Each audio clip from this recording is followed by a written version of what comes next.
So after trying to tune 3 cars at once, decided it was time to modernize just a little, not super modern, but a little bit better. So got on the old interwebs and ordered this up, which should be a slightly better one of these. As you can see, I have a stack of them. So we're gonna open this up and see what's inside here. Plug this one in. Who knows? Oh yeah, look at that. That's not bad looking. Nice and I don't know what this is. Well, it's got a little lanyard. Oh, it's got a stylus. I thought this was not a touchscreen. Apparently it is a touchscreen. So let's turn it on and see what happens. This is a CF53. These are CF52s. I like the form factor of the CS52. They've done me really well, but they don't come in newer processors that can handle things like Windows 10. So unfortunately I need to upgrade to Windows 10. These were both running Windows 7. With tuning you don't really need a powerhouse, so you just need something that'll work and that won't break if it gets dropped. These are rated for, I think, like 6 feet 2 meters. So if you drop this thing from 2 meters, it should survive. So it's gonna make me go through the whole Windows setup. I'm not gonna make you watch that, but this will hopefully be cool. One of the reasons why I buy these instead of your traditional laptops is when you pop open the back here, this one has HDMI and a thing, but it also has, where is it? There it is. This right here. This is where the magic happens. Old school serial port, COM1, COM2. You know, there are emulators that, you know, USB emulators, but there are certain old crappy pieces of software that people will randomly show up with and tell you they want you to tune their car on that don't let you use emulated COM ports. Or they do and they're very inconsistent, or they're a pain in the butt to set up, or they just don't work great. So having a serial port is essential. All set up, brought 2 laptops today instead of 1, so we'll run Haltech on one and Fuel Tech on the other, and that should expedite the process a little bit.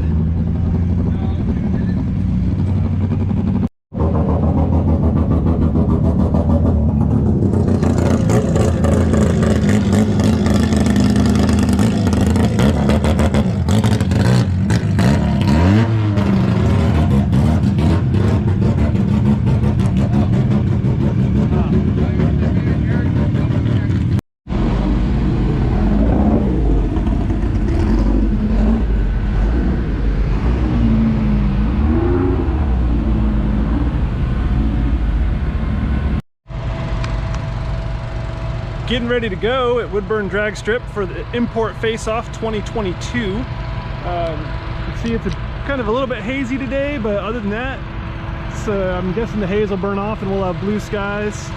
Got a big line of cars teching in, and then of course, because it's Import Faceoff, there's a car show and a sound show and a burnout show and all kinds of other stuff.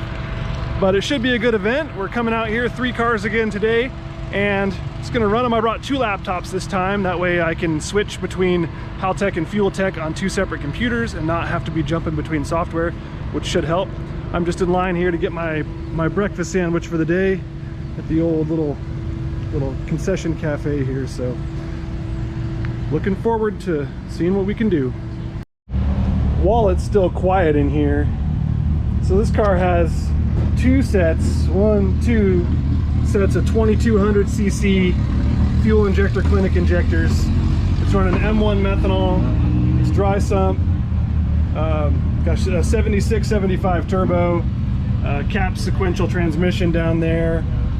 It's running a Haltech Elite 2500 engine management system, and I mean that's the basics. It's actually a 2.2 liter, maybe a 2.3 liter. It's a D-stroke 2.5, same bore, just a smaller stroke, basically a 2 liter crank.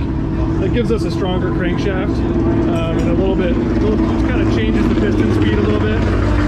It's a 4mm long rod motor, so it's quite a spicy kind of custom setup. So we come to the interior. So down here we have Haltech Elite. Haltech wideband 1, 4-channel EGT, little CAN bus hub there, staging brake for the staging, and then the cap sequential. I keep getting stuck on the door back here. Cap sequential transmission, so you just pull back to shift up and push forward to shift down. Shift indicator up here, Haltech dash, pretty basic. Carbon fiber tilt seat, roll cage, nothing else really going on in here. DCCD Pro controller, and that's the gist of it. So pretty basic. It actually runs a 16-volt LiPo system, so that's two big quadcopter batteries that run this car, and that's it. There's no alternator. It's what we call a total loss system. So when the batteries are dead, they're dead. So we have a little charging station set up to charge the batteries for it, because this thing only has to go for a few minutes at a time, and there's no fuel pumps or anything because it has a mechanical fuel pump. So we're not having to worry.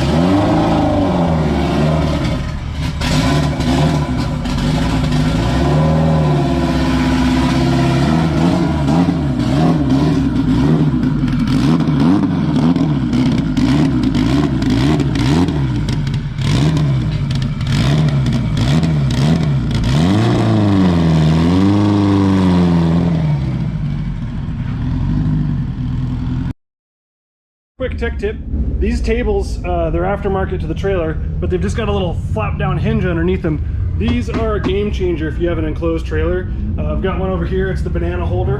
But yeah, these, ooh, that was a spicy two-step out there.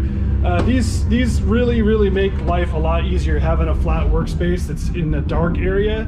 When you're out in the sun and even under the awning, sometimes it's really hard to look at the data logs and stuff on the laptops.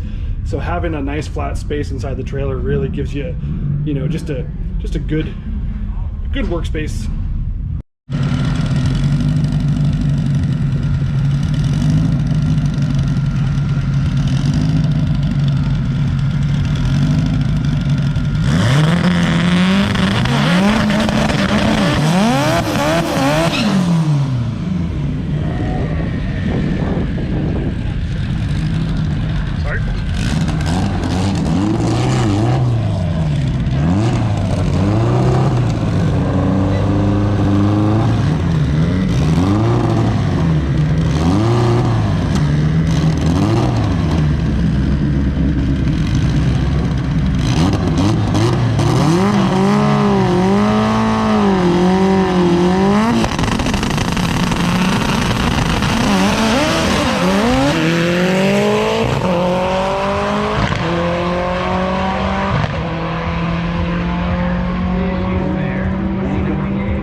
So don't know what happened. I'm guessing transfer gears probably pieced out again.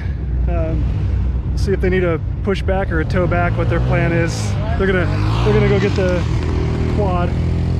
Wasn't meant to be a sportsman stream. Yeah, oh, that was a sportsman? I was wondering why it took so long. I came in trying to like... Yeah, no, that was beautiful staging. Over. Dropping fluid. Yeah, they know. They can't, Jay. So we're here, seems like we broke the front diff and it's totally locked up, so they're gonna yank us off with the truck. You only can be there when your vehicle runs only. That is not expected. Well, it was going and then it broke and then I pedaled it. To have everybody there. So please, out of that area, unless your car. See if you can hear that noise. Well, it's lost something in the transmission, probably the front diff, but we'll see. Might be done for the day, but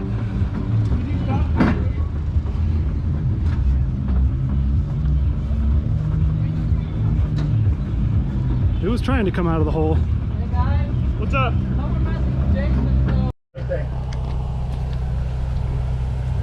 So it looks like we lost the output shaft gears again. Thought maybe it was the center diff or the front diff, but it looks like it was the output shafts. This is what we broke last time. Very similar 1-2 shift. We have a ton of power taken out of the 1-2 shift as well to try to prevent this issue. It doesn't look like it has done a whole lot. So that's probably the end of today. That's what happens when you race imports. You break things. So we got 2 more cars. We're gonna go ahead and go support them and hope we can get some good passes out of those. But what do you think, Michael? Typical Subaru, you know? Yeah. All right.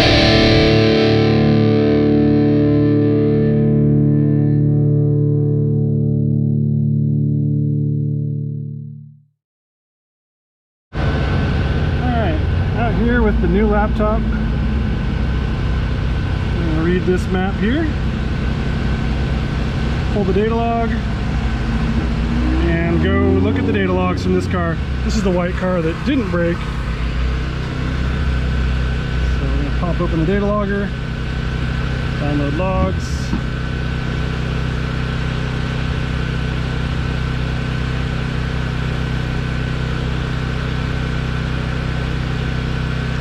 One of the cool things about Fuel Tech is the car is powered off, but the Fuel Tech itself powers on USB, so you don't have to power up the car in order to pull logs and stuff. It really makes life a lot easier. So I can go ahead and take this log, and I can take this laptop back over to the trailer and check it out while they're getting the car ready to go again for the next round. So they're just packing the chute here. This is what we have to do in between rounds: pack the chute, check the fluids, all that. So that's what we do to keep the cars going down the track. And then I'm going to go check the data logs here. Let's see what we got.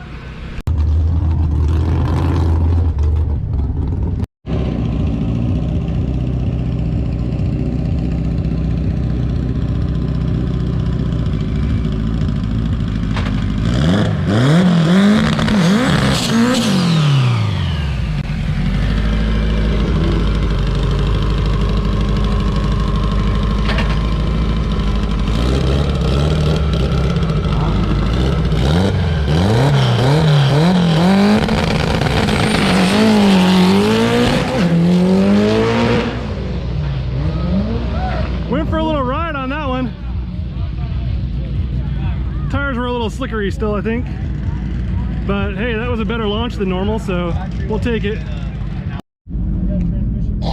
Usually how much more traction there is when I have working differential controllers.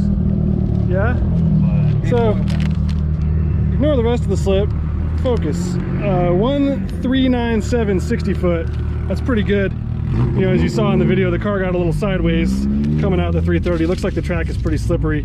May or may not be because the Blackwidow put a little bit of diff fluid down on the track, but that's irrelevant. The diff fluid we put down was on the right side, he was on the left side, so I don't think that's it. So anyway, we're gonna pull the log on this car. I think the cable's over here.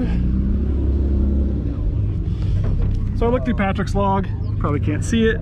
Log looks great, except he had a pretty some major tire spin through first, and then bogged. He actually lifted into second because he got a little sideways. The rest of the pass is, you know, perfect. We're gonna add a little boost on his car coming up on the next round or two, but let's pull this log. This is a brand new laptop. I mean, new refurbished. So look, it's already connected and ready to download. Look at that, that was instant. Much better than last week when we were waiting for 5 minutes for the laptop to decide to connect. So, and the screen's a little bit easier to see too, which is nice. Download, download, down. Still takes a minute to download. All right, we got a log. We got lots of squiggly lines here. Squiggly line, squiggly line. That's actually all I do all day, is just mess with squiggly lines. So, full lift into second, and then he said he couldn't get it into third still again, even though he was full sideways, so I don't know what that was about. But here's the launch. So it comes up. Yeah, let me get mile an hour going here so we can see when the car moved. Wheel speed traction, there we go. So car moves here. I don't know if you can see that or not. So on the launch control, little dip right when it launched, but the boost only dipped down to, where were we on boost? 35.19 psi. So that's pretty spicy out of the hole. But it looked good. The car was still moving out, so I'm not too worried about it. We're not going to mess with that. 1-2 shift. He is lifting the strain gauge. We had a little issue. They were fixing the shifter back at the shop, and this shifter here normally has a little little load cell on the back and on the front to detect when you give it any sort of pressure. It's pretty wild how it works, but unfortunately, when they were trying to fix the shifter from last week, where the shifter was a little bit floppy, it damaged one of the load cells. So we're not running load cells today, which means with Fuel Tech we get no shift cuts. Can't do shift cuts on clutch on Fuel Tech, which is silly. But anyway, so came in, you can actually see he started to lift a little before the top of the gear, probably because the car was at about 30 degrees slip angle, because he was trying to run the 1520 instead of the 1320 today. But air fuels looked good, a little bit rich coming in. One thing we want to look at on this car, because last week we were having issues with it, is the base fuel pressure differential. So we were looking for about 85 pounds flat through all the gears. So the fuel pressure issue we had last week seems to be fixed. We fixed that variety of things. One of the things that we did last week was we replaced this fuel pressure regulator. Seemed to be the culprit. The other regulator that we had was dropping pressure down to about 45 psi base and then falling from there. So we got that regulator swapped out and installed. He's just checking the oil, topping it off, and it's basically ready to go out again. He had his best launch he's ever had, and this is the car that this one and the other white one are the two cars that we're standing behind today, now that the Blackwidow is out of the race due to transmission failure. So that's what we're doing.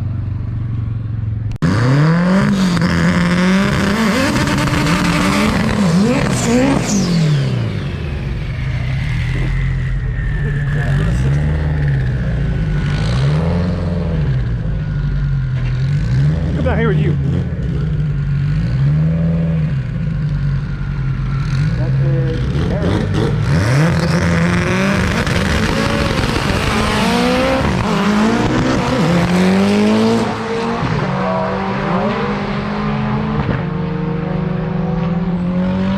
Down to the top end, 971 at 130, 1138. Spencer got so sideways. I don't know why that car is going left like that. That's really interesting. We're gonna have to see if we can figure out what's going on, if he's got an axle or differential issue, because that shouldn't be pulling that hard to the left. All right, one of the fun things about Fuel Tech, it's one of the cool features, is it has an entire accelerometer and G sensor, both lateral, forward, and backwards built in, as well as pitch and yaw. So we were just looking at this, you know, like I said, he lifted here. Well, looking at the data, this is the lateral G, so it pulled over half a G of lateral, shifting into fifth gear, like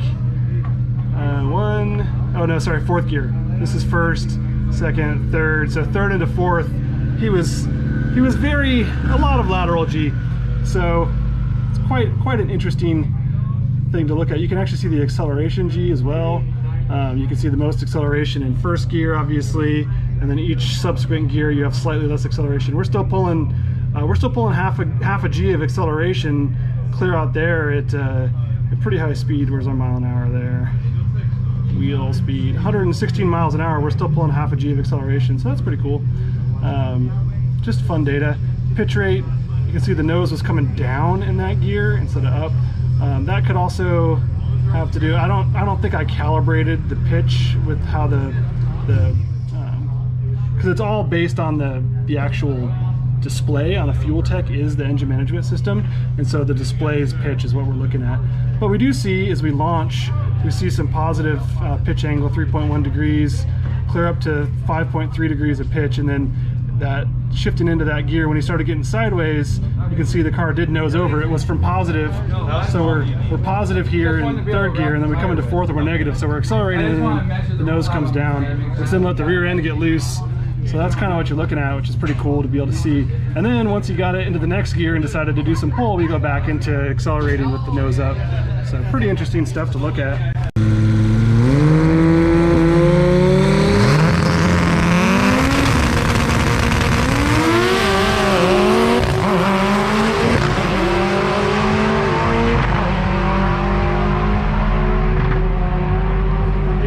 At 179 and 965 at 142. ET's getting down there for that car. It's pretty good. We're just running it back. We got Spencer in the left lane there. Car went right this time. We found an issue with the tires in the rollout on the tires. We had two tires that were actually just a little over an inch different rollout, and they were staggered from each other. So we measured the rollout and got the two tires that are the same size on the front and the two tires that are the other size on the back. That's pretty normal with slicks to have slightly different rollouts.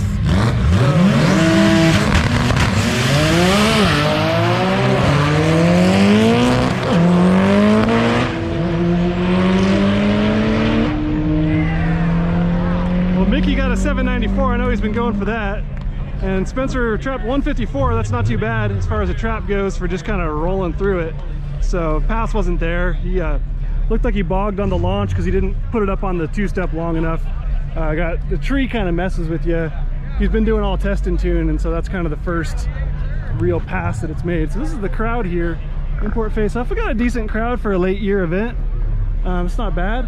So anyway, I guess we're both cars are eliminated, but they can still run test and tune if they want. You know, I think Patrick will be happy with his pass. We changed the launch strategy just a little bit, and it seems to have paid off. So we'll go back and look at the logs and see how the launch actually looks in the logs and make some more changes, and he can test and tune for the rest of the day if he wants. Same thing with Spencer. He'll get back out into test and tune where the tree doesn't matter, and he can work on getting the car to actually go down the track instead of having to worry about the launch so much. So all right, we had a pretty good pass in this white hatch. This is 6870 turbo. Everything looked good on the pass. He came out. We changed the boost strategy a little bit on the launch to a time-based strategy as opposed to a wheel speed, just because he was spinning the tires. So we ended up on the launch having a lot better, a lot cleaner out of the hole here. So this is, you know, this is our boost out of the hole, and we were down. I mean, we were still 33 pounds, but when it came out, it ramped up nicely instead of just smashing it in.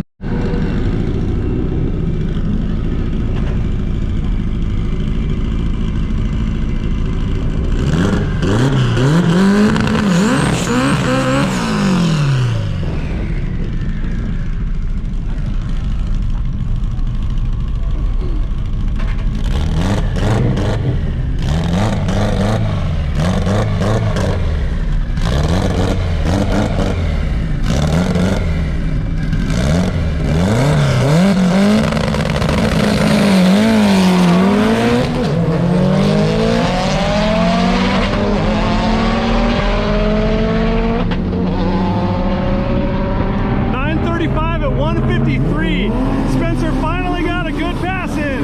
Heck yeah. That's what we've been trying to do all day. That's what we've been trying to do all summer. So it may not be the 8 he was after, but it's a great way to close out the year. An actual full pass. He's clutch shifting, he's lifting on every shift. We had some issues, like I said earlier, with the strain gauge. So because we have no strain gauge, he can't flat foot shift, and you know, still running a 935 with a full clutch and lift on every shift is not bad at all.